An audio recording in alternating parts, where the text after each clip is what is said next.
Just listening again.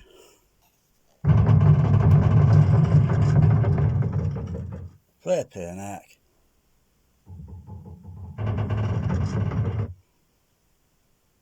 Of course, that was the overhead surrounds. Which ones were playing actively there? So listen again.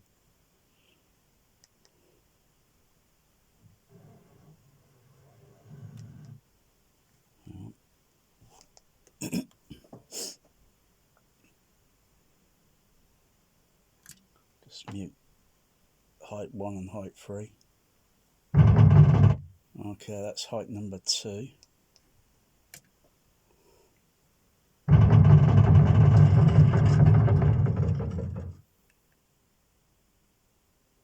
And looks like height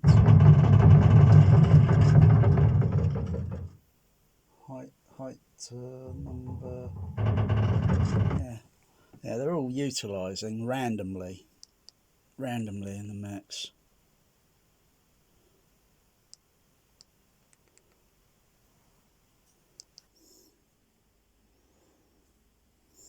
So height number 2 is not going through here, but height 1 and 3 are. So that's height number 3 there at the back. That's at the front.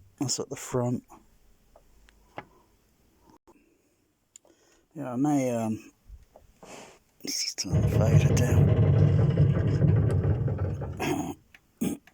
Let's just check source levels. Set that down a bit. I may thinking of expanding the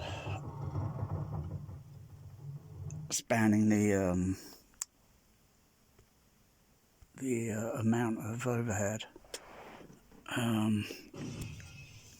because of the way the speakers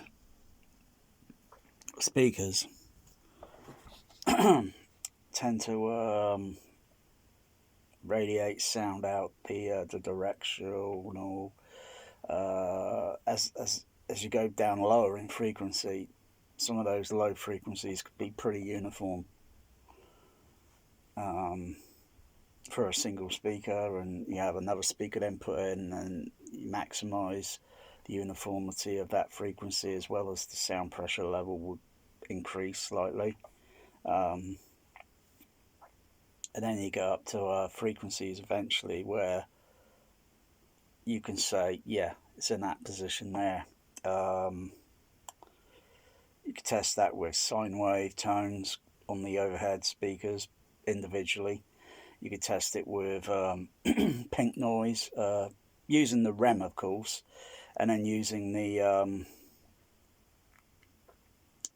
it's got a frequency where you can have it playing from the lowest to the highest, and then just sort of like narrow that in slightly to then play, say, a frequency range between 1 kilohertz down to 500 or so, and gradually adjusting and listening,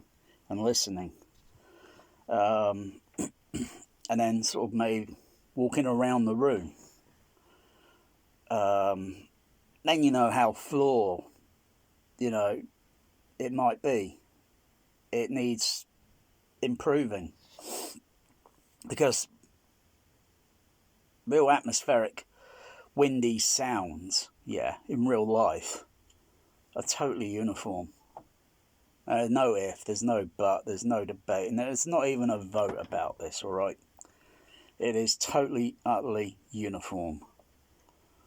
But when you hear it with these overheads, you hear in a speaker, you're pinpointing something like there and there, and in reality, it's not like that. Unless, of course, it happened to be something like a man-made object, which is can easily be done. Um, Even if you use an actual speaker and generate some different sounds through it. Specifically, like, has anyone ever bothered to going out? I mean, I can't exactly myself. It's not very easy because I don't have a garden, so there it is. But most that have a garden have a bit more accessibility to take in speakers outside and kind of like testing all this atmos, overheads, immersive, and actually suspending speakers outside. Doesn't have to be an array. It could be a whole cluster array if you want to. Height 1, 2, and 3 of a common AVR, or if you've got anything else more than that that can do a little bit more, then have that on a rig.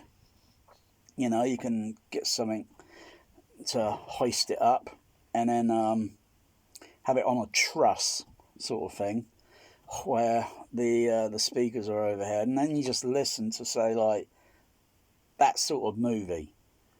Just specifically the overheads, because and then when you put it back in the room, and then you do the testing again, the testing where the speakers will be at the same height of the ceiling height indoors, and then you match that to the same outdoors. You have a listen. The result would probably most likely be the sound is going to reflect onto the ground plane surface. Not a whole lot, particularly if it's in a garden that's got grass and earth, and mostly it gets absorbed. If it was purposely laid all out with flat boarding, the result would be different, and then you could do that easily with a frequency sweep by testing each speaker individually and testing the whole lot with pink noise sweep at the same time, and then looking at the overlay graphs with just grass on the earth and grass, and then put wood paneling all over, and then do the test again. You'll see a difference because the sound's going to reflect, and you only have to go up close to it and go make a sound like that, and you could hear how it's reflecting on a board and how it's less going through earth and grass. Now then, next you'd probably want to do is, or what I would do is, then hoist the speakers up a little bit more higher, because I'll also be testing for each speaker individually for uniformity. And outdoors you got quite a bit of, depending on what you get to hoist it up. You can hire a crane. Won't be cheap. You can hire a crane and maybe someone to operate it. So it's going to cost maybe $1,000. About $1,000 or so. It's not going to be cheap. And have the truss on it, and then not just hoist it up. Yeah.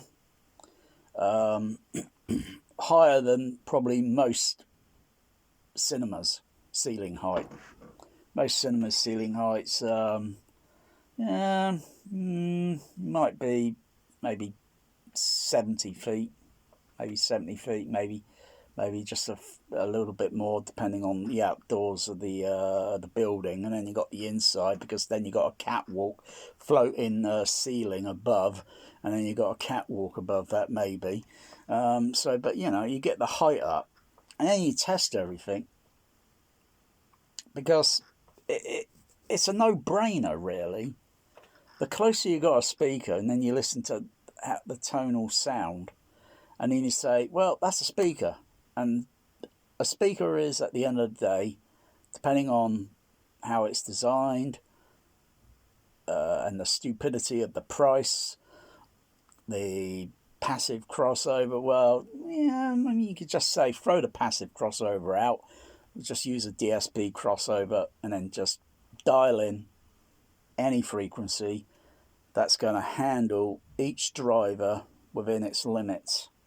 So you could just maybe take a passive and then just take the measurement on that, and then you see where it, it rolls off, what slope it is, how much distortion it might go at getting into it, how much harmonic, distortion or such it's getting into it or so.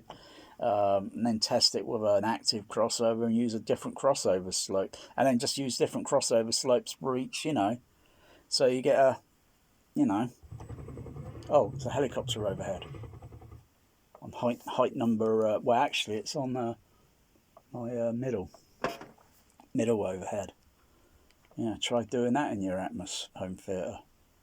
Like I say, you need 3 matching matrix decoders connected to the outputs, and then essentially it just remaps. Or maybe I shouldn't have said that word, remap. I hate that word, remapping. What a load of nonsense. What a load of tosh. It just, basically, it's just like Dolby Stereo. You take the switch the decoder to just basic stereo, and you're going to hear phantom signal. You hear the surround signal. You kind of get an effect of it, sort of thing, on your ears when you're sort of between the speakers, and you can hear this sort of like, but it's out of phase slightly. And then you switch on the matrix decoder, and then you get a true phantom center, like, center channel. It frees up the left and right, makes it a lot more easier to listen, and you can put the speakers just a little bit wider, angle the positions, the tilt and so forth, and then the surrounds just work pretty effectively for a 424 matrix. So that's just basically it. It just takes the 2 channels of height 1, 2 and 3 and just turns them into 4 channels that I'm using. Turns them into 4 for height 1, height 2 and height 3. So I've got 1, 2, 3, 4, 5, 6, 7, 8, 9, 10, 11, 12 channels. So that's not too bad. But I'm thinking maybe putting another decoder on it, because knowing how the signal it moves, the panning of the signal, or depending on the stereo width of the signal. Because on some up mixes, I've noticed some channels are not done very well, and sometimes maybe are on some. I've got a random of bloody movies, some that are just kind of like throw it in the cat litter. Some are like that, and some are like that. But the ones that are like that are very few and far between. Very few, far between. Gravity, without a doubt. San Andreas, it's kind of not like that, but it's kind of like that, because it doesn't utilize the overheads for a whole lot of the running time of the movie. It's kind of a bit disappointing, but and there's a whole lot of other things that don't seem to sound very clear on the mix sometimes, when I can see what's going on, and even though it's bullshit, all right, if it was reality, I would know, well, there would be a few other sound elements there, period. And it's just like, they're not coming through very clear, to create this atmospheric immersiveness storytelling. But I could put another decoder on, cheap. I may have to sort of like change. If I do, this is just but as it goes, the Atmos in my home theatre, home cinema, period, is way better than most. You can have it. You can have a piece of the action. All you need is add on 3 extra decoders, and then you can have a piece of the action for free. If I were to use other matrix decoders, I'll probably go with something like a SDU4, because they're just one U frame. They're very slim. Actually, I mean, if you could, if I put a lot more sort of think into it, all I need is the CAT card, a matrix card, and just work out how to assemble them, all the cards, in a card frame. But you know, that's going to take a lot of soldering, a lot of finding boxes, and a lot of modification, and might as well just go and get something, because at the end of the day, these are built like a tank. Listen to that. It's bloody hard, solid. Built like a bloody tank. And yet you can pick them up sometimes really ridiculously cheap. So I was thinking of putting another decoder sort of between.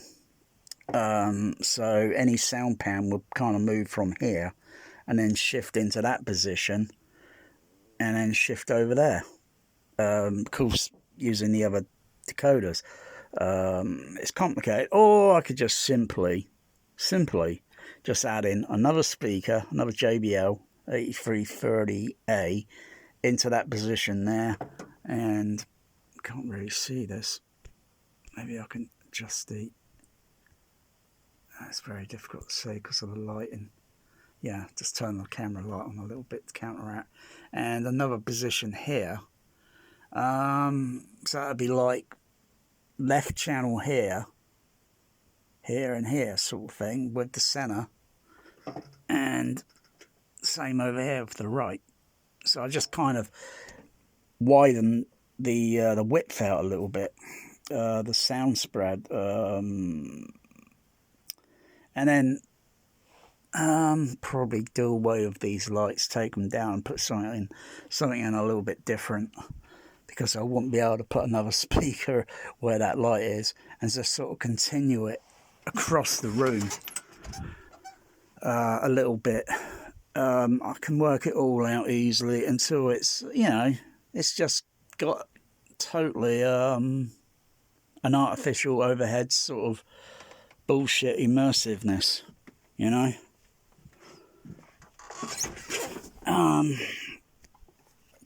Otherwise, you might as well just get one of those big ass bloody sub bass speakers. What is it, 50-inch?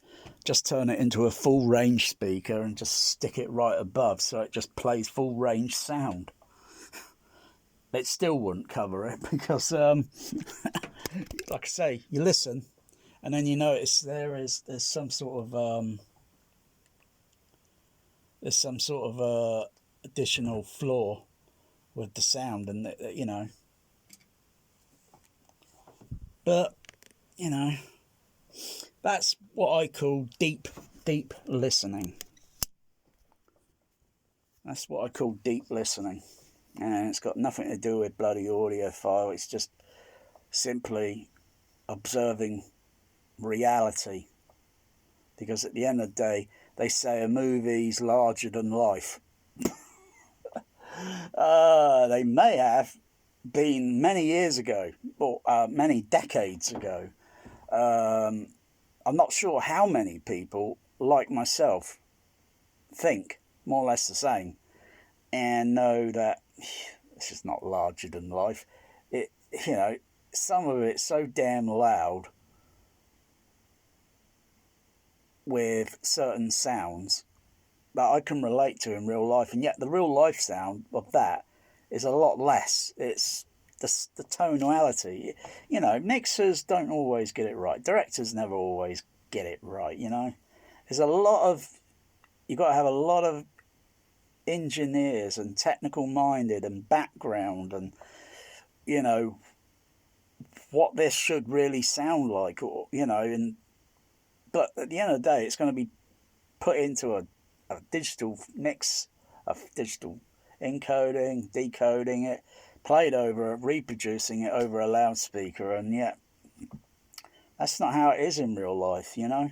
You set a firework off, it's going to be pretty damn loud compared to an actual recording that you hear in a movie. You do the set off a firework outdoors and then take it indoors. and then set it off. Mind you, wear earplugs and the ear defenders and stay out of its way. Just have the video recording of it, and then everything else, sound level meter, frequency analyzing, and bit of trial and error, because the first take may not come out very good because it may distort the sound recording. So you've got to set gain levels appropriate. It's a bit of trial and error, but it will still sound bloody louder than the bloody coming off a bloody movie soundtrack, where sometimes you see fireworks depending on what distance they are away, and usually that sort of distance of maybe of an altitude of maybe 300 feet, maybe 400, where the fireworks and then goes off, depending on how much pyro it's got to, and then the other fuse running inside it until it hits the other part of it and bang. Because I think a firework is kind of like two mechanisms, but you should never play with them. Yeah, it's like all this earthquaking and stuff. It's I can see what's going on here with, I hear the helicopter there. Of course, that helicopter hearing it there is more or less phantom centered on the height number 3. So if I turn off the matrixing decodering, it'll only phantom between, so I'd hear it on this side of my, and that side over there will be a little bit distant, but I'd hear a phantom image, maybe around about that position there. And if I move over a little bit, you know what I mean? Yeah. But there's a lot of other things there, like, shouldn't there be a lot of wind blowing around? I mean, look at it. I can see the rotor blades blowing everything around, because it says it's coming in, everything's blowing around. Although it might be a bit bullshit, they might have some wind machines nearby and they're blowing wind machines onto her.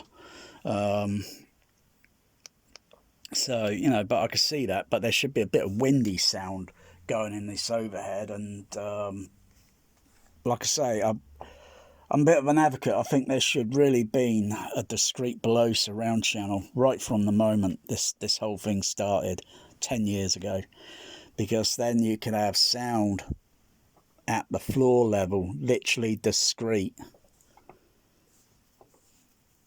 Because if she was on screen there and the screen projection up there, and if she moved, or any stone or gravel, concrete would roll down, it would make a sound. There's no if, no but, no debate, no vote.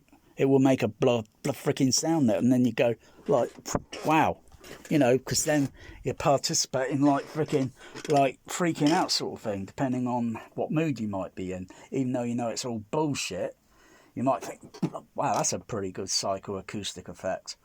But looking overhead sometimes, I heard all that.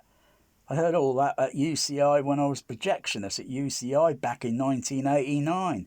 I heard it at the local Gaumont with Star Wars in February 1978 with the Cinerama screen upstairs, and it had overhead surrounds fitted in the ceiling. The downstairs screen also had overhead fitted in the ceiling, but used also the left half, right half surround configuration as well. And actually, the appearance of something like hearing it overhead even goes back as far as not sure if it's 1940 or 41. Fantasia. Crikey. Where a cinema had about up to 80 or 90 speakers fitted in the auditorium. And I don't think it was intentional, a mix with overhead sort of that sort of complexity back then. I think it was just simply the way someone mentioned in a video, a historian, where speakers are on the lobby floor, lower level, the lower floor level, and then you got the balcony, and it just appeared that way to someone. So yeah. So there's more food for surround fault. Okay.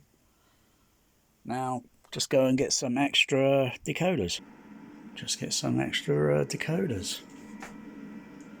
Yeah, see, height 1, height 2, height 3.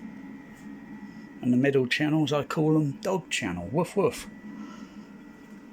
Dolby overhead guard.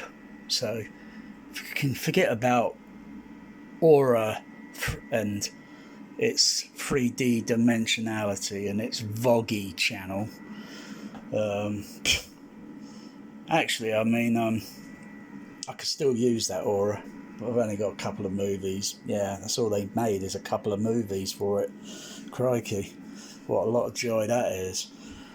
But I could still use that, like, you know, that VOGgy channel, and also do a little bit more, you know. But initially, I don't like the sound format itself, because it has a queer sound with the overhead. Every time you pause the movie, it's got this sort of echo reverby sound on it. It is so damn distracting. And it's like, what, are they aware of that, or is that intention? Is that their intention? Because it just sounds distracting. It doesn't sound right. And nor does its up mixer. Its up mixer's even worse. But then, you know, DSU up mixer for 424 matrix sound or such is pretty useless on the center channel. It's got a sloshy, phasey, whooshy sound on it, and it's bloody annoyingly distracting. Yet switch to Aura, that center channel, no problem. DDS Neural X, not a problem. Switch to Dolby 44 on a proper Dolby stereo matrix, no problem. So yeah, all these DSUs, DSPs today, they're just a load of rubbish. Everything's like stuffed on one bloody chip, and maybe they're 2 or 3 chips in the decoder, I don't know. But either way, a firmware, software, upgradable, whatever. But I don't think Dolby Labs, you know, they're totally different today from what they were years ago. Yeah, so yeah, just going to add a few of those. Like I say, if I was adding in a few more, I'd have, if the rack was tall enough, because these just look cool. They just look fancy, that's all.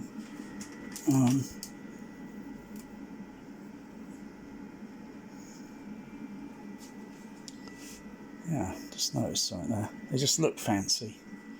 And, but they take up a lot of rack space. When you think about it, you open them up, that's it, you know. And what would it take, right, just to modify all that? So you got a way to put the boards here. Of course, the back panel would have to be modified as well. But if you can modify it, and you can just fit another one of these inside with a pillar. These are pillars. These are little pillars and such, and have pillars, and so you mount another board on top, and it's clicked in place and or connected. Yeah, could probably get away with, you know. But then you got to have the. You don't have to have these EQs on them. You don't really have to have them. I mean, mostly they're all set to default, so I've all set them to default.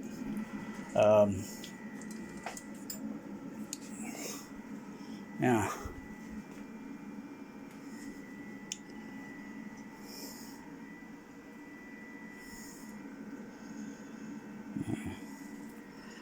channels have I got amplifiers? I think it's about 66 amplifiers. Good gosh.